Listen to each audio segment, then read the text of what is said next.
बल दे रहे थे और वो बात थी कि किसी बात को हमने जान लिया और उस बात को हम अपने आचरण में लेकर के आए, हम अपने जीवन में धारण करते हुए चले। और ये बात तो निश्चित है, यदि कोई बात हम केवल सुन लेते हैं, क्योंकि बातें केवल बोलने के लिए नहीं होती, वो बातें जीवन में अपनाने के लिए भी होती हैं। इसलिए कहा आचारहीना न पुनन्ति वेदा, कि आचरणहीन व्यक्ति को तो वेद की ऋचाएं भी पवित्र नहीं कर सकती। यदि दिन रात हम बोलते जाएं, और देखो अच्छी बातों की कमी नहीं है, क्योंकि आजकल ये जो व्हाट्सएप यूनिवर्सिटी है ना, सभी के हाथ में है ये यूनिवर्सिटी। तो जब आप सुबह फोन खोल करके देखोगे तो व्हाट्सएप के ऊपर इतने सुविचार आ जाते हैं, मानो ऐसा लगता है दुनिया के अंदर सारे देवी हैं, सारे देवी रह गए हैं, धरती पर कोई राक्षस तो है ही नहीं। लेकिन जब आप चारों तरफ दृष्टि दौड़ाएंगे, इतने सुविचारों का आदान प्रदान हो रहा है, और फिर भी कहीं ना कहीं लोगों के अंदर हमें कमी दिखाई देती है। वो किसके कारण? हम केवल देख रहे हैं और हम उसे आगे फॉरवर्ड कर रहे हैं कि हम नहीं, आगे वाला इसे अपने जीवन में अपनाएगा। हमारी स्थिति ठीक ऐसी हो गई है। एक बार एक व्यक्ति ने बहुत सारे तोते पाल रखे थे और उनके मालिक ने अपने तोतों को पाठ पढ़ाया कि देखो, मैं आज कहीं पर बाहर जाऊंगा, एक बात का ध्यान रखना। और उन्होंने क्या पाठ पढ़ाया? देखो, शिकारी आएगा, जाल बिछाएगा, दाना डालेगा और तुम्हें फंसना नहीं है। और कहते तोते परमात्मा ने ऐसे बनाए हैं जो मनुष्य की थोड़ी बहुत भाषा बोल लेते। इसमें कितनी वास्तविकता है ये तो मुझे नहीं पता, लेकिन समझाने के लिए किसी ने कहा कि तोतों को ये पाठ पढ़ा दिया गया, शिकारी आएगा, जाल बिछाएगा, दाना डालेगा, तुम्हें फंसना नहीं है। और सारे तोतों ने ये पाठ याद कर लिया, सब एक ही भाषा में, एक ही स्वर में बोल रहे हैं। शिकारी आता है और तोते यही बात बोल रहे हैं। शिकारी ने सोचा आज तो ऐसा लगता है मानो मुझे खाली हाथ ही लौटना पड़ेगा, ये तो बिल्कुल एक्सपर्ट बिठा रखे हैं यहाँ पर, ये तो मेरे झांसे में आने वाले नहीं है, ये तो मेरे जाल में फंसने वाले नहीं है। लेकिन शिकारी ने सोचा जब आ ही गया हूं इतनी दूर से मेहनत करके, तो एक प्रयास करने में क्या जाता है। शिकारी ने अपना जाल बिछाया, दाना डाला, उन दानों को खाने के लिए तोते उस जाल के अंदर फंस गए।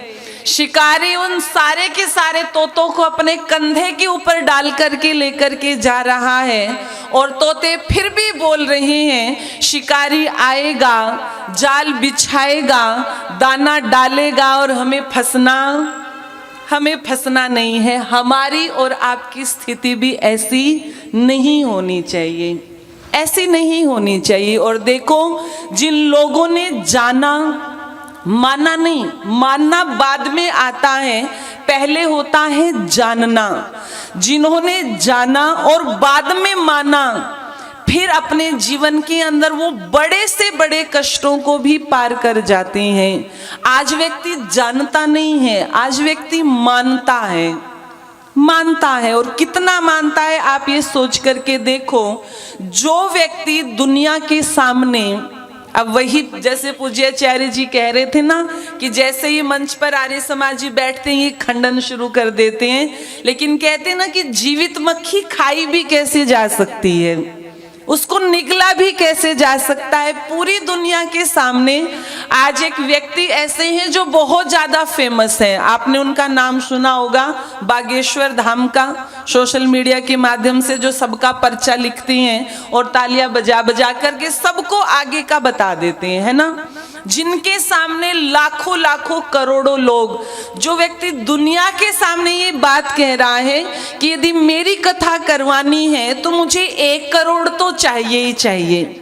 आपने हो सकता है वो वीडियो उसकी सुनी हो। वो व्यक्ति पूरी दुनिया को कितना पागल बना रहा है, किसी ने उसको जाना नहीं है, लेकिन माना है उसे। इसलिए सारी की सारी धांधलेबाजी शुरू हो गई।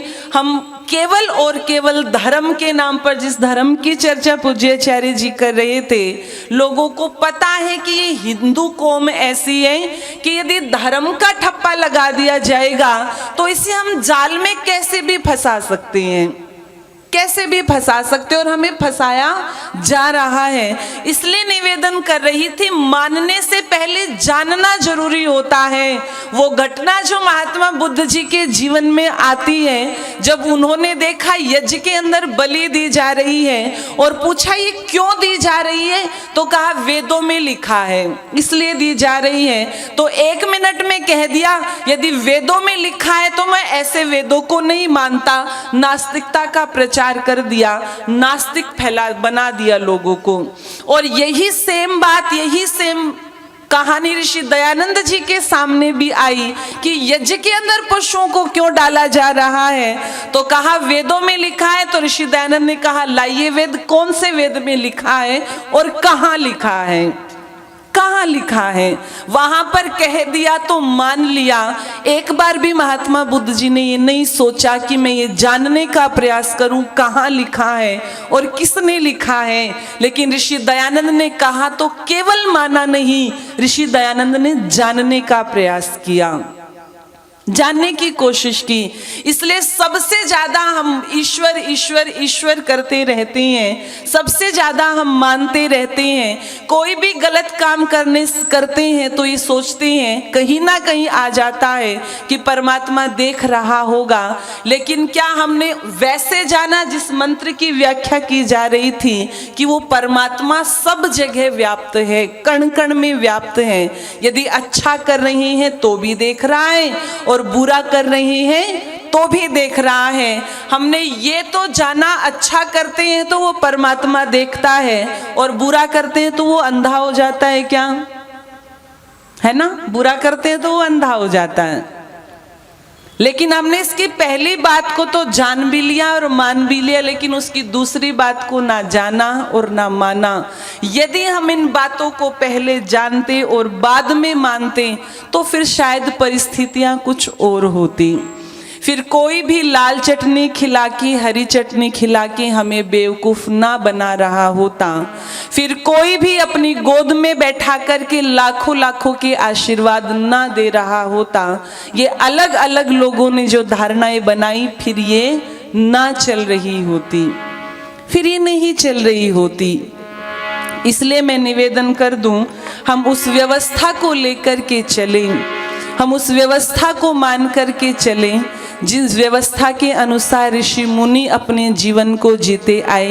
हम उस धर्म को लेकर के चले जो धर्म मनुष्यों ने नहीं बनाया, जो धर्म परमपिता परमेश्वर ने बनाया। और कहा कि धर्म बदलता नहीं है, धर्म एक ही है जो परमात्मा ने बनाया है। परमात्मा ने कानों का धर्म क्या बनाया? सुनना बनाया। तो ऐसा तो नहीं है ना कि हिंदू के कान तो सुनते हैं और मुसलमान के कान खाना खाते हैं, ऐसा होता है क्या? यदि परमात्मा ने अलग अलग बनाए होते ना तो सबके निशान, सबके कार्य भी अलग अलग होते। जैसे कंपनी अपने अलग अलग लोगो बनाती है, सैमसंग का अलग लोगो है, एप्पल का अलग है, उनके फीचर्स भी कुछ ना कुछ आपको अलग मिलेंगे। ऐसे ही परमात्मा ने यदि अलग अलग ये बनाए होते, हिंदू, मुस्लिम, सिख, ईसाई, जैनी, पारसी ये बनाए होते तो फिर इनके कुछ ना कुछ अलग निशान भी होते। किसी की आंखें पीछे होती, किसी के सींग होते, मुसलमानों के सींग लगाते, ईसाइयों के कान हटा देते, किसी को बिना हाथ का बना देते। क्या परमात्मा ने ऐसा किया क्या? सबका यही बॉडी स्ट्रक्चर है ना, वही आंखें हैं, वही कान हैं, वही नाक हैं, वही हाथ हैं, वही पैर हैं। क्यों? क्योंकि परमात्मा ने धर्म एक ही बनाया है। परमात्मा ने आंख का धर्म देखना बनाया तो ये देखती हैं। परमात्मा ने कान का धर्म सुनना बनाया तो ये सुनते हैं। परमात्मा ने पैरों का धर्म चलना बनाया तो ये चलते हैं। सबको एक ही परिस्थिति के अंदर रखा, इसका नाम क्या है? धर्म है, जो एक सा रहता है, जो बदलता नहीं है। जो बदलता नहीं है, लेकिन अपने अपने मत मतांतर हम बनाते चले गए। इसलिए बहुत सुंदर बात किसी ने लिखी थी, एक विद्वान ने, स्वामी सर्वानंद जी हुए, उन्होंने एक पुस्तक लिखी, उसके अंदर वो लिखते हैं कि देखो, जो हिंदू अपने आप को कहते हैं ना, उनके अंदर श्रद्धा और विश्वास तो है, लेकिन उनके पास सत्य नहीं है। और दूसरी तरफ जिन्हें ये लोग अपना दुश्मन मानते हैं, आर्य समाज को, इनके पास सत्य है लेकिन थोड़ी बहुत कठोरता है। इन दोनों का कल्याण तब तक नहीं हो सकता जब तक इन दोनों का मिक्सचर नहीं होगा, जब तक वहां पर सत्य नहीं पहुंचेगा श्रद्धा और विश्वास के पास में, और जहां पर सत्य के पास में श्रद्धा और विश्वास नहीं पहुंचेगा तब तक दोनों का कल्याण हो नहीं सकता। इसीलिए आओ उस परमपिता परमेश्वर की व्यवस्था के अनुसार हम अपने जीवन को बनाते हुए चलें। हम बातों को पहले जाने, उसके पश्चात में माने, हम अपने आचरण में लेते हुए चले। अभी 25 दिसंबर गया है, सारे बच्चों को हम कार्टून बना करके खड़ा कर देते हैं पूरी दुनिया के सामने, लाल लाल टोपी पहना करके, लाल लाल कपड़े पहना करके। पता किसे भी नहीं है, जानता कोई नहीं है कि हम ये क्रिसमस क्यों मना रहे हैं, कोई नहीं जानता। बस स्कूल वालों ने कह दिया तो हम अपने बच्चों को जोकर बना करके भेज देते हैं, बस भेज देते हैं। बस यही कमी है, यही अंधविश्वास, धर्म का नाम ही अधर्म रख दिया। और यदि इसका विरोध करते हैं तो क्या कहते हैं, एक दूसरे के अंदर हम घृणा के भाव पैदा करते हैं।